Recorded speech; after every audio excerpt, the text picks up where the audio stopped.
Pai, em nome de Jesus, agradecemos, Senhor, pela sua bondade, pelo seu amor, pela sua fidelidade, pela sua graça derramada sobre nossas vidas e derramada em nossos corações. Nós te agradecemos porque sabemos que o teu Espírito está aqui. O teu Espírito Santo se faz presente nesse momento, nos ungindo para compreender a sua palavra, para pregar, para ensinar, para receber e para crer. Nós dependemos totalmente, Senhor, da tua vontade, do teu amor e da tua graça, do teu auxílio nesse momento, para que possamos ter nossas mentes abertas por sua palavra, para que possamos ter os nossos olhos do entendimento abertos pela ação do teu Espírito, para que possamos destruir sofismas e fortalezas que o inimigo tenha colocado em nossos pensamentos, e somente a palavra de Deus, os nossos pensamentos sejam cativos. Que em nome de Jesus nós possamos compreender a profundidade, a largura, a grandeza do amor de Deus, do seu amor, Pai, que entregou Jesus por nós. Que nossa vida seja toda voltada a satisfazer a sua vontade, porque nós fomos comprados por um alto preço, e viver longe do Senhor não vale a pena nem mesmo existir. Obrigado, Pai, em nome de Jesus. Meus amados, hoje eu vim logo cedo para São Luís Quitunde. Acordei 6 e pouca, saí de casa, cheguei na igreja com os irmãos às 8 horas, lixamos a igreja, pintamos a igreja, uma parede que já vínhamos trabalhando nela. Depois disso fui almoçar na casa da irmã Cícera e do Peu. Depois disso saí com o Jailton para evangelizar. Visitamos algumas pessoas, conversamos com algumas pessoas, convidamos para a igreja, convidamos a ler a palavra. E muitas pessoas eu chego e eu pergunto: falou com Jesus hoje? E muitos dizem sim, todos os dias. E ele te respondeu o quê? Aí nessa hora alguns riem, outros pensam e respondem: disse que me ama, ou então disse que vai dar tudo certo. Eu digo amém. E outros dizem: não falei com Deus hoje ainda. Então vamos falar agora?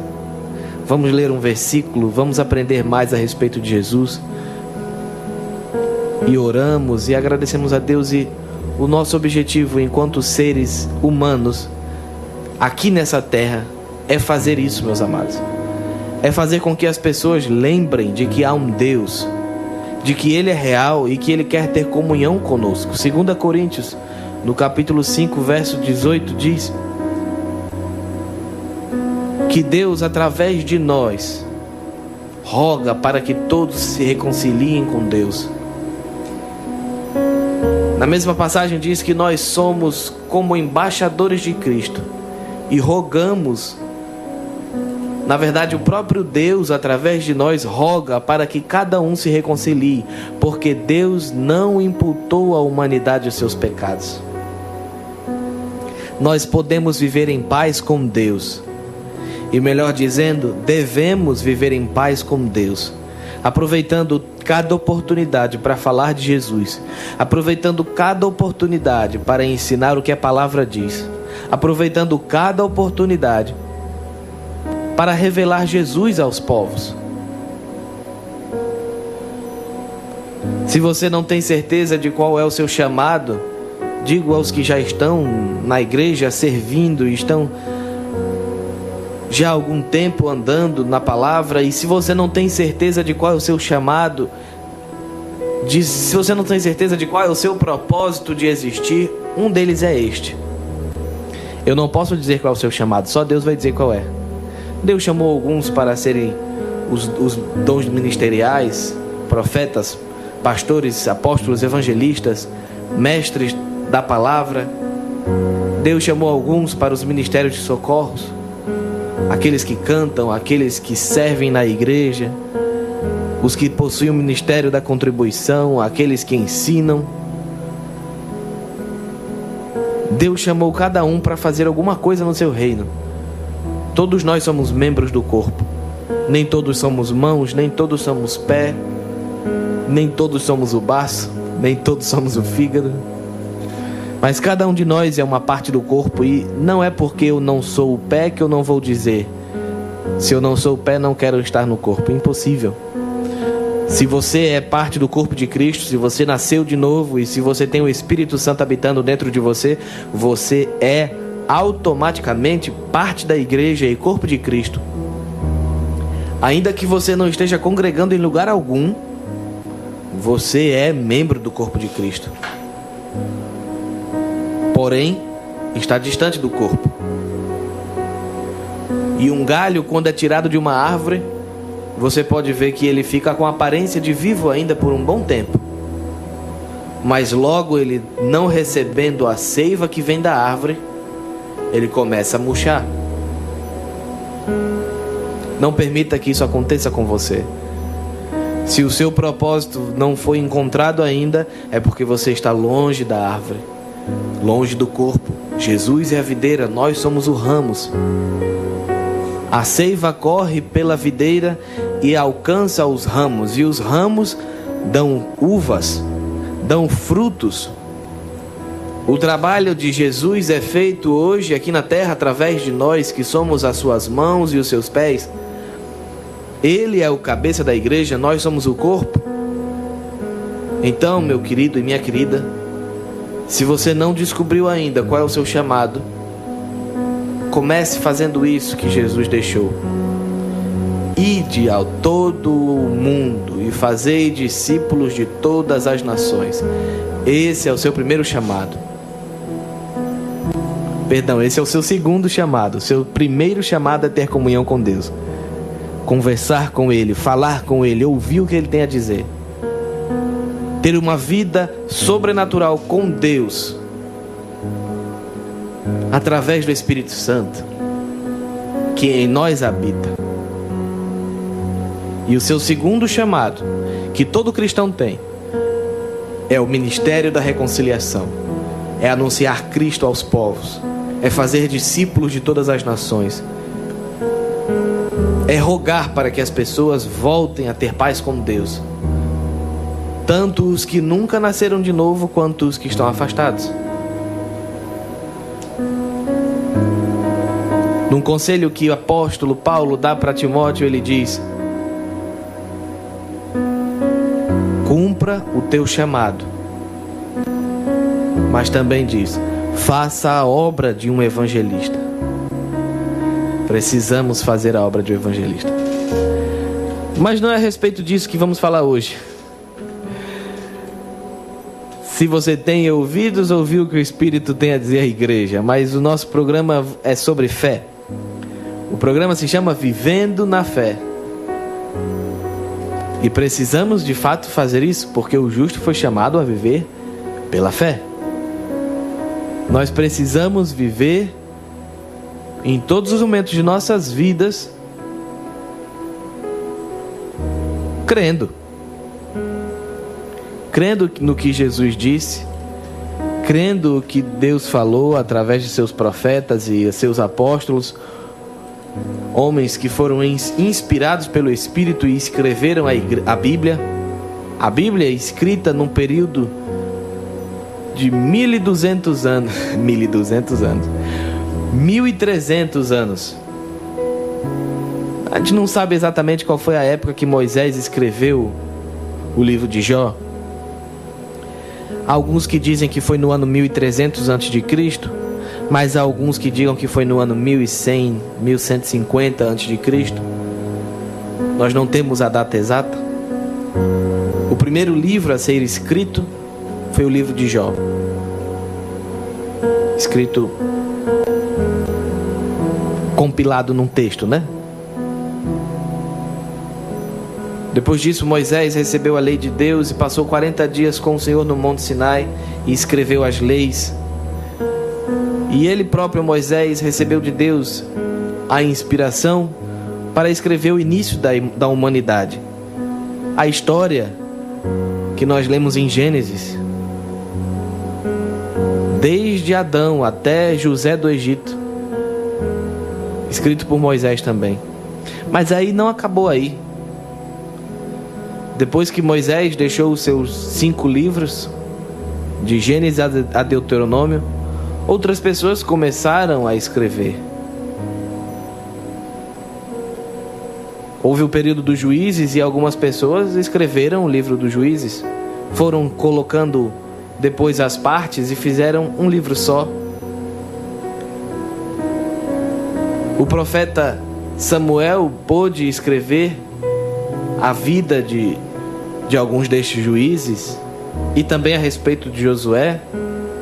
Depois disso, os homens do rei, os servos do rei, escreveram a respeito de suas vidas. Nós temos os livros de Crônicas e Reis, que conta a história de como, através do profeta Samuel, Deus colocou um rei para o povo de Israel. E nesse período surgiram vários profetas que eram inspirados por Deus para lançar bênçãos sobre o povo de Israel, avisos quando eles estavam pecando. E os seus auxiliares, os seus servos também ouviam as profecias e escreviam aquilo que estava sendo dito pelos profetas, para que hoje nós tivéssemos acesso a isso. E depois de um tempo, os profetas pararam de se levantar em Israel. Veio o período do exílio e depois voltaram do exílio e não houve mais profetas em Israel. E houve um período de silêncio de 400 anos, que Deus não falou nada com a humanidade. É nesse período que foram escritos os livros dos Macabeus, que conta a história da revolta de uma família contra a idolatria do povo grego. Mas e então um dia veio Jesus.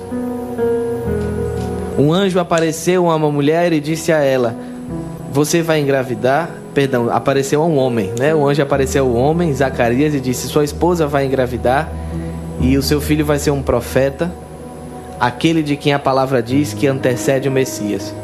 E nasceu João Batista. Pouco depois o anjo veio e anunciou a Maria a sua gravidez. E nasceu de Maria, nasceu Jesus, o Filho de Deus, que se fez carne. Ele é Deus, mas se fez carne. E Maria teve a graça, por isso que o anjo chega, Maria, cheia de graça. Ela teve a graça de carregar Deus encarnado e se tornou mãe da parte humana de Jesus. Mas Jesus era eterno, já existia desde antes da fundação do mundo. Na verdade, através dele que Deus criou o mundo, porque Jesus é a palavra de Deus e Deus e sua palavra são um só. Então Jesus habitou entre nós e escolheu homens, a qual ele chamou de apóstolos, que quer dizer enviados. Homens que foram enviados por ele a todas as nações e a todos os povos. E estes homens escreveram a respeito de sua caminhada com Jesus. E depois desses veio mais uma geração de apóstolos que escreveram cartas para os irmãos na fé, que congregavam juntos e aprendiam a cada dia a respeito de Deus. E essas cartas eram conselhos e ensinamentos a respeito da salvação que temos em Cristo. Então nós temos os evangelhos que contam a história de Jesus, de como Jesus andou aqui na terra. Nós temos o livro de Atos, que conta a história dos primeiros atos dos apóstolos, depois que Jesus subiu aos céus. Conta como a igreja começou, como eles se reuniam de casa em casa, como eles iam de cidade em cidade pregando, conhecendo pessoas novas, tornando casas centros de reuniões e igrejas. E depois nós temos as cartas que os próprios apóstolos escreveram. Cartas endereçadas a igrejas específicas que se reuniam em alguns lugares. A exemplo, a carta de Paulo à igreja de Roma. E que quando você vai ver os últimos capítulos, geralmente ele termina mandando abraços para as pessoas que ele conhecia. Manda um abraço para o irmão fulano. Manda um abraço para a igreja que se reúne na casa de Cicrano.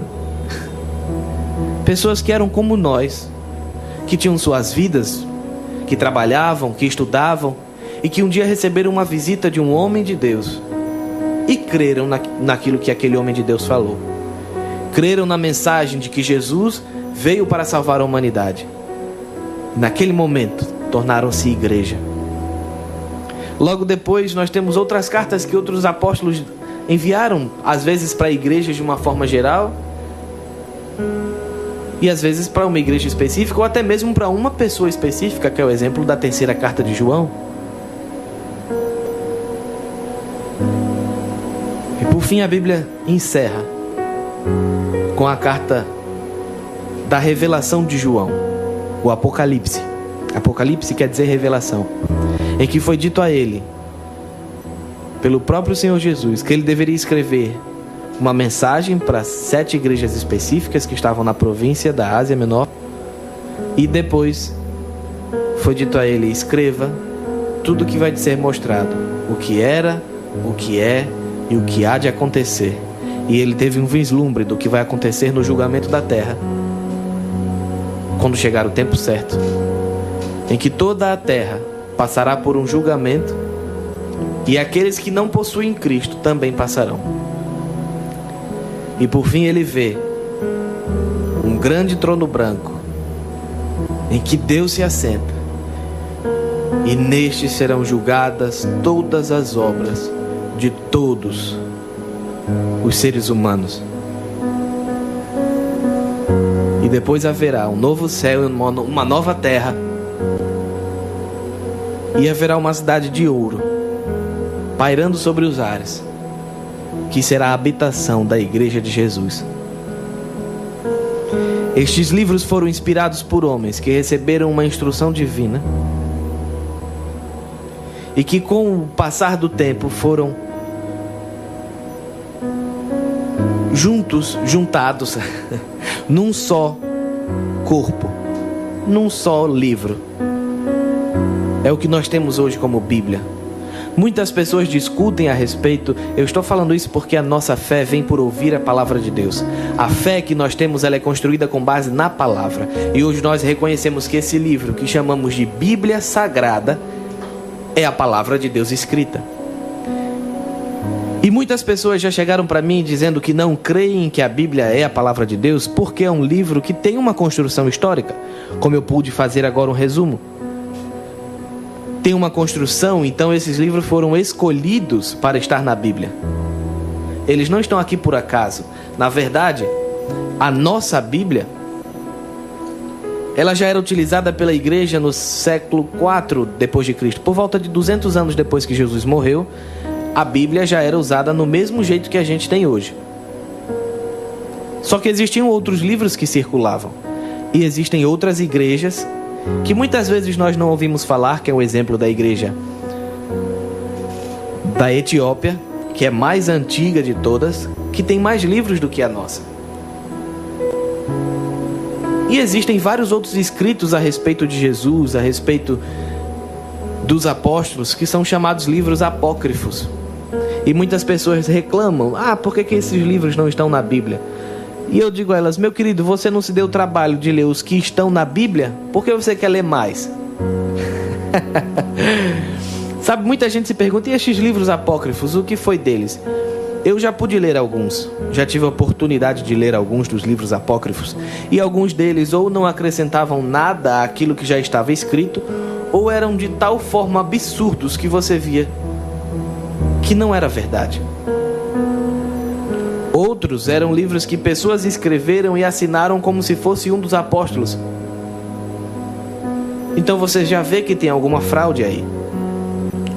Deixa eu te dizer uma coisa. O conselho que eu já dei para vários é esse mesmo e vale. Antes de você se preocupar com livros apócrifos, ou com livros perdidos, ou com livros que propositadamente não deixaram entrar na Bíblia, se preocupe em conhecer a Bíblia.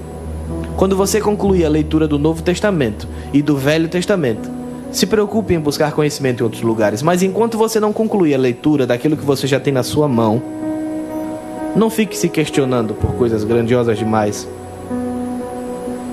Porque a palavra de Deus diz que ela e o Senhor são uma só. E eu creio no poder de Deus e nos desígnios do Senhor. Se chegou até nós esse livro com estes capítulos escolhidos, com estes salmos, com estes provérbios, com estes livros históricos, com essas profecias, eu entendo que Deus se satisfez com isso. Se hoje nós temos acesso a outro tipo de conhecimento, eu entendo também que é permissão de Deus para que a gente possa conhecer. Se você tem uma Bíblia católica, você pode ver os livros de Macabeus, é um livro histórico, vai te ensinar a respeito dessa revolta. Mas se você não quiser ler o livro de Macabeus, você pode ler um livro de história que vai te ensinar a mesma coisa. Mas quando você pega o livro de uma carta de Paulo, escrita aos Filipenses, você vê vida. Eu toquei nesse ponto justamente porque, como reconhecemos que a fé vem pelo ouvir a palavra de Deus, que a fé é construída e fortalecida através de uma vida com Deus, através daquilo que se conhece dele por sua palavra, pela pregação de Jesus, nós devemos ter essa palavra como primazia. Começamos a falar isso novamente no sábado passado. Tivemos problema com a internet, infelizmente não conseguimos gravar o programa todo, mas glória a Deus que estamos aqui hoje. E eu fiz esse resumo para vocês, para que a gente tenha certeza de que aquilo que temos em nossa mão é autêntico. Existem hoje diversas traduções diferentes da Bíblia. Aqui nós temos em português mais antiga, foi escrita pelo João Ferreira de Almeida. Mas nós temos já hoje as versões escritas, traduzidas, melhor dizendo, mandadas traduzir pelo rei Jaime da Escócia e Inglaterra.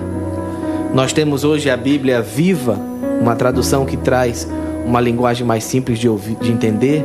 A nova Bíblia, a nova versão transformadora, a nova tradução na linguagem de hoje, a nova versão internacional. Nós temos a Bíblia de Jerusalém, que foi traduzida pelos franceses. Nós temos várias versões de Almeida, da Bíblia, que foi traduzida por Almeida. Nós temos a Almeida Revista e Corrigida.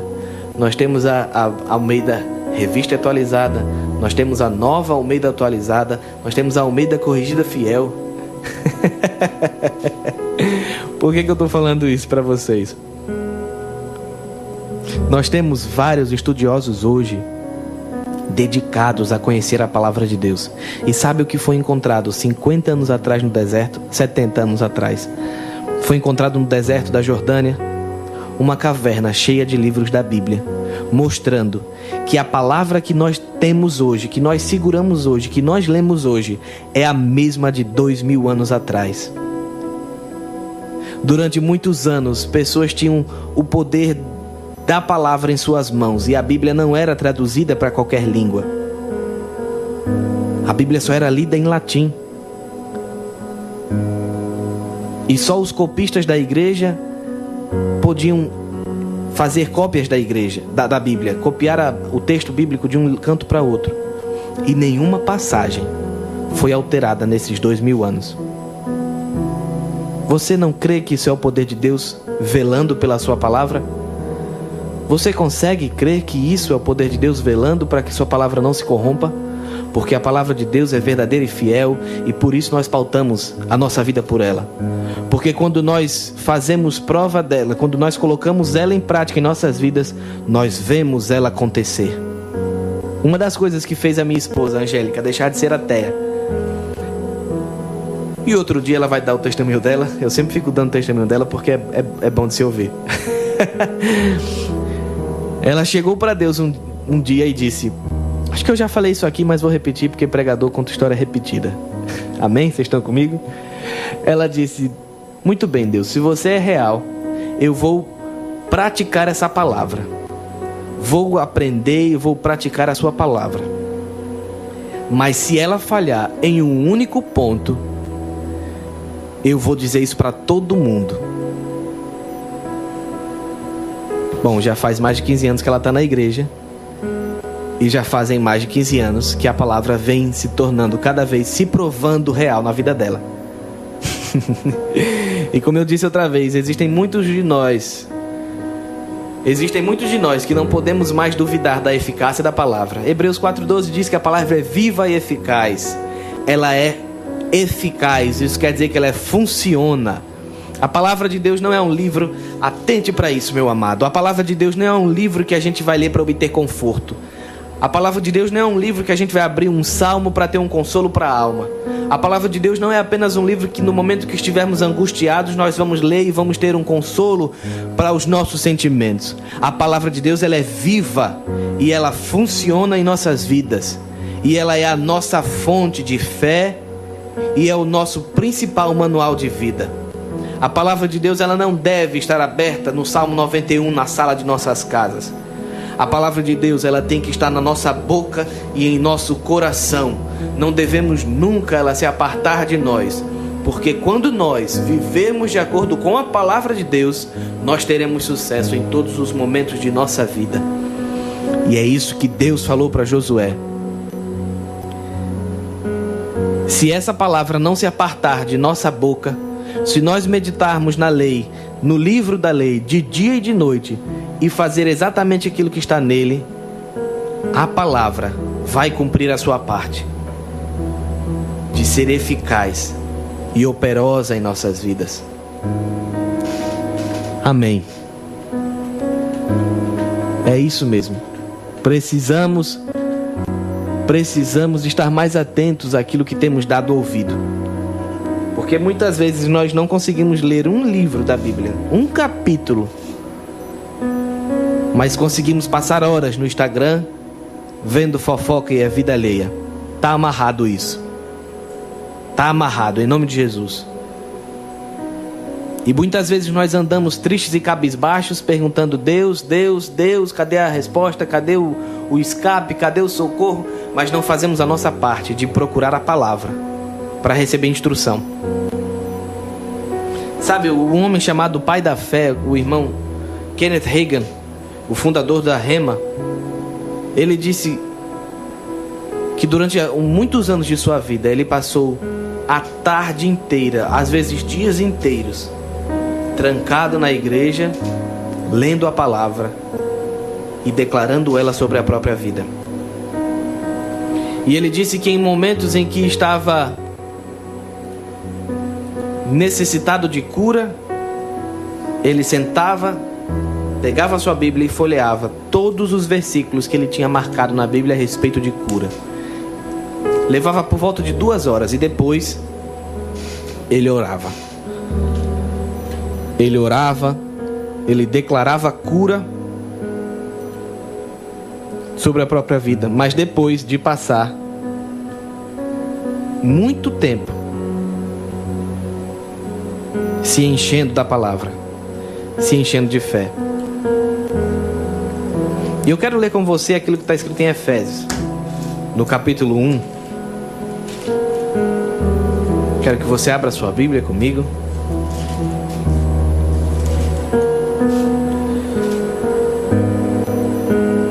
E a oração que Paulo faz é uma oração que nós deveríamos fazer por nós mesmos também. No verso 16, Efésios 1,16 diz assim: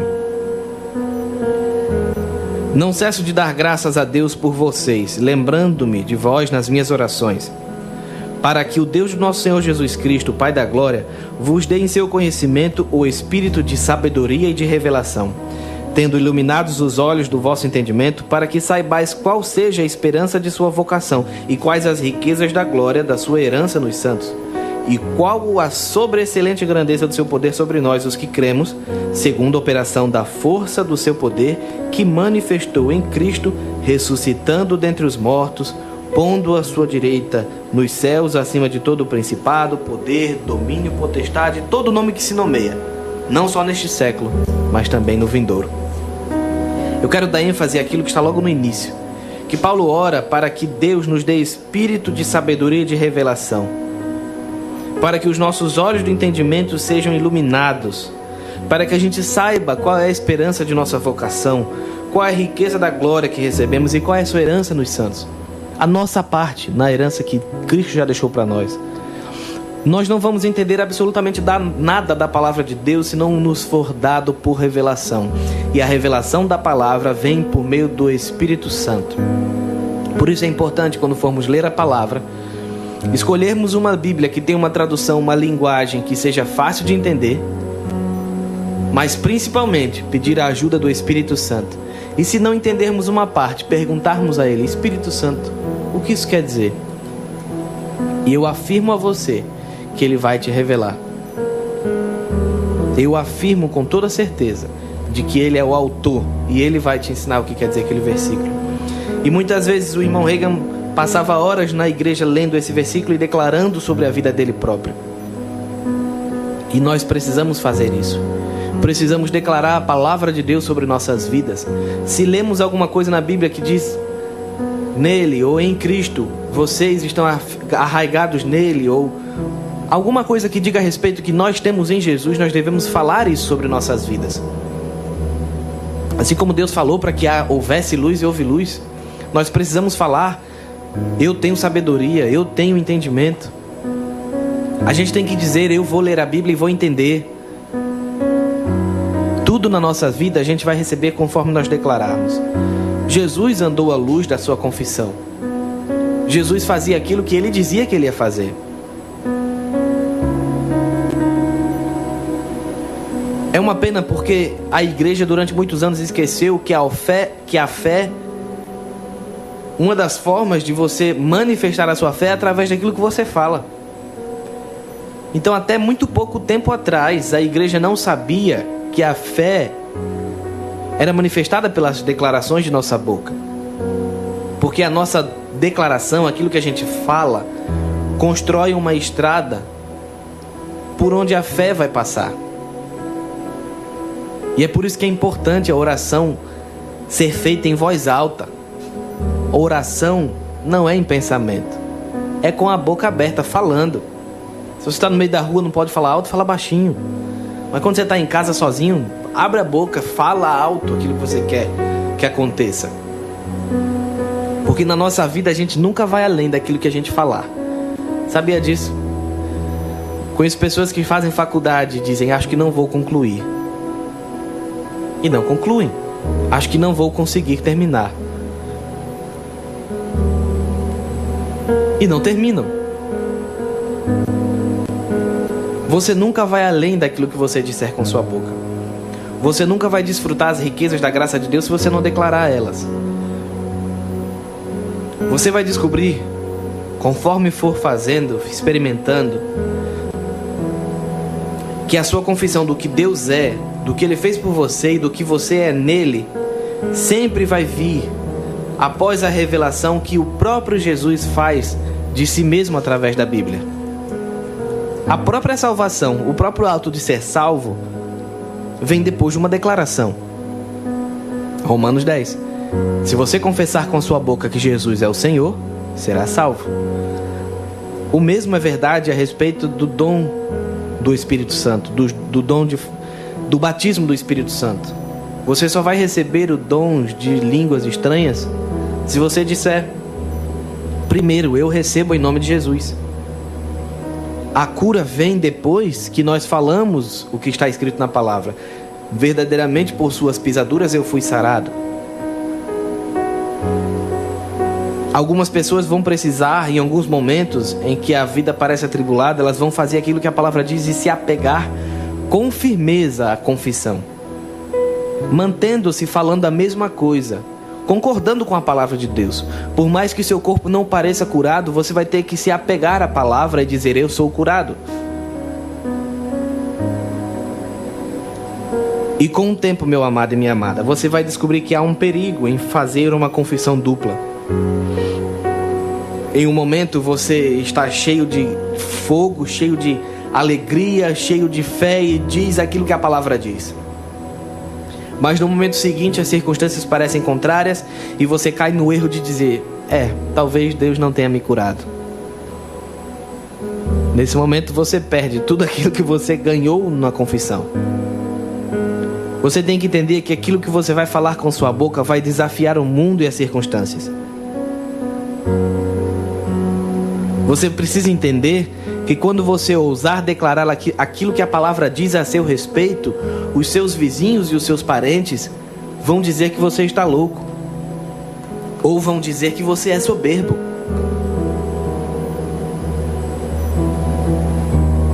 Nós somos fruto de uma confissão. Isaías disse muitos anos atrás que o Messias veria o fruto do seu penoso trabalho e se alegraria. De fato, Jesus teve um penoso trabalho de ir à cruz e nos conquistou, nos libertou do império das trevas. A nossa confissão tem que começar com Jesus e depois dar seguimento em nós a respeito de tudo aquilo que Ele já conquistou para nós. E ela precisa ser ousada conforme os planos de Deus são ousados. Amém? Nós precisamos entender que morte e vida estão no poder de nossa língua. Em Provérbios está escrito isso. Morte e vida estão no poder da língua. E você também tem que entender, precisamos entender, que muitas vezes fomos aprisionados por aquilo que falamos. Também está escrito em Provérbios. Porque o tipo certo de uma confissão certa, feita conforme a palavra de Deus, ela vai nos libertar. Não só na mente.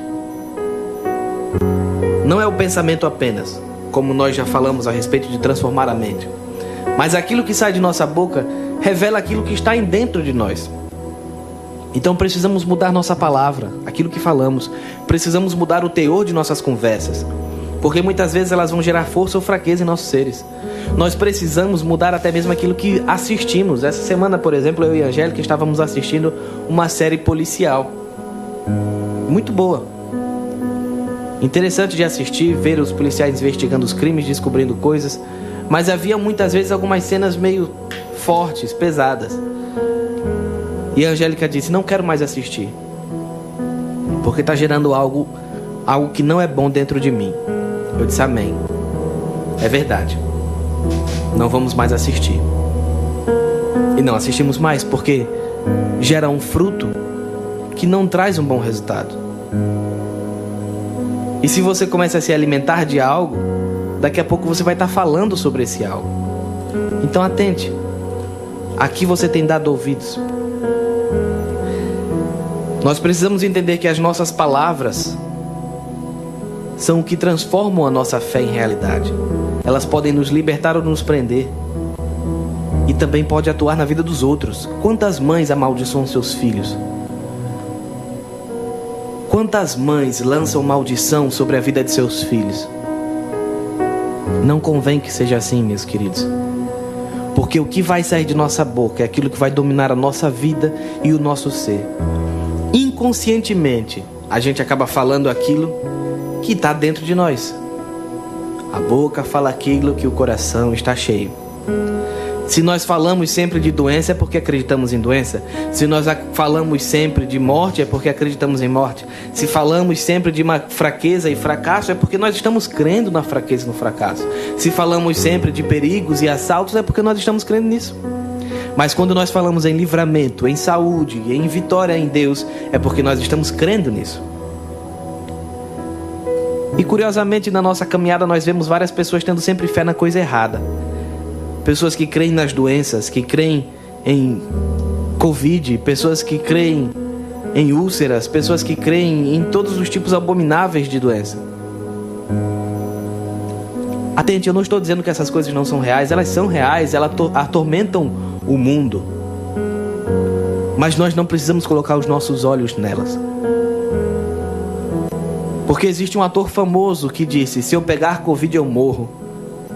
E foi isso que aconteceu com ele. Muitas pessoas costumam falar sempre de fraqueza e de fracasso, e o seu falar constante vai aumentar a fraqueza e o fracasso. Falam de medo e se tornam ainda mais medrosas. Falam de doenças e ficam cada vez mais doentes. Falam de necessidade, de falta, e acabam só vendo a coisa pelo copo meio vazio. acabam achando que são miseráveis para sempre, que não tem uma saída.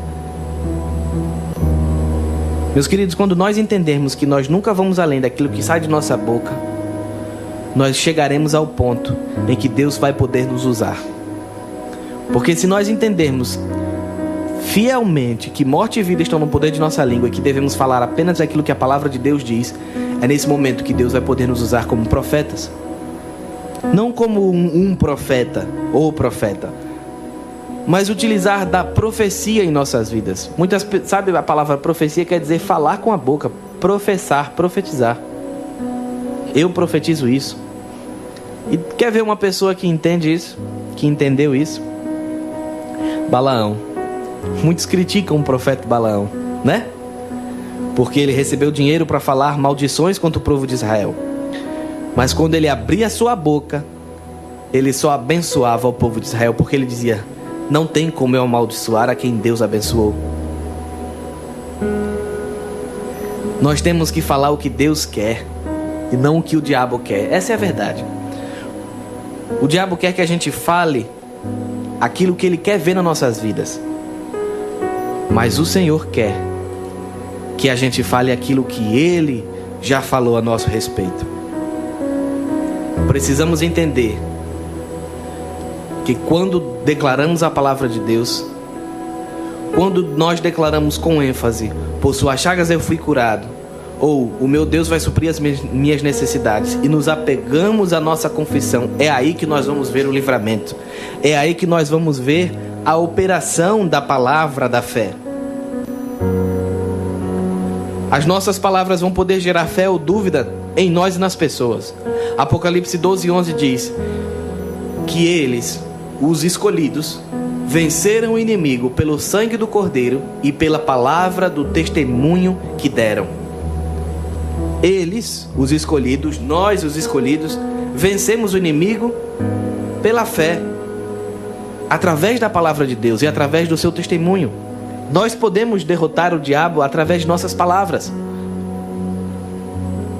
É um exercício simples, mas, meus amados, quando vier a ansiedade contra a sua vida, quando vier um pensamento negativo na sua mente, você deve mandar ele embora. Você deve dizer: ansiedade, vai embora em nome de Jesus. Pensamento ruim, vai embora em nome de Jesus, porque na minha mente só tem lugar para a palavra de Deus. Insista nisso. Resistir ao diabo e ele vai fugir de você. Está escrito isso. A palavra diz: humilhai-vos debaixo da poderosa mão de Deus e resistir ao diabo e ele vai fugir de vocês. O que é se humilhar debaixo da poderosa mão de Deus, meus amados? É reconhecer o senhorio definitivo dele. Humilhar-se debaixo da poderosa mão de Deus é reconhecer: na minha força eu não posso, mas na palavra e no conselho do Senhor eu posso. A questão é que quando algo surge na nossa vida, o que nós temos imediatamente a intenção de fazer é resolver com nossas forças. Mas se ao invés de tentarmos resolver na nossa força, nós nos humilharmos debaixo da poderosa mão de Deus, seguindo pelo conselho dele, ou seja, crendo piamente no que ele vai fazer, no que ele fala e que ele vai cuidar de nós, e declarando a palavra dele, nós resistimos ao diabo. Quando Pedro falou, inspirado por Deus: lancem sobre Deus a sua ansiedade, porque ele tem cuidado de vocês. Quando a ansiedade chegar, meu amado, a gente tem que fazer isso: joga ela fora. Lança a ansiedade em Deus e ele cuida da gente. E confesse e permaneça falando: ansiedade, vai embora em nome de Jesus. Ansiedade, você não tem lugar na minha vida, porque Deus me deu o espírito de poder, de amor e domínio próprio. Ele não me deu espírito de medo. Em nome de Jesus, a ansiedade vai embora. E se nós nos mantivermos firmes a essa confissão e nos apegarmos confiadamente àquilo que a palavra de Deus diz, nós estamos resistindo ao diabo e ele vai fugir. E quantas vezes, meus amados, do nada vem a ansiedade, dando aquele frio na barriga, sem sentido algum, sem motivo algum. E eu oro em línguas e declaro: Deus não me deu espírito de escravidão para eu estar andando com medo, mas espírito de poder, de amor e de domínio próprio. A ansiedade vai embora em nome de Jesus. E ela vai. E eu posso dizer: eu provei e vi a bondade de Deus. E eu posso dizer: eu provei e vi que a palavra funciona. Amém? Glória a Deus. Glória a Deus. Espero que você tenha sido abençoado essa tarde. Espero que você tenha recebido aquilo que Deus queria nos passar como instrução nesse momento. Sejam abençoados na prática da palavra.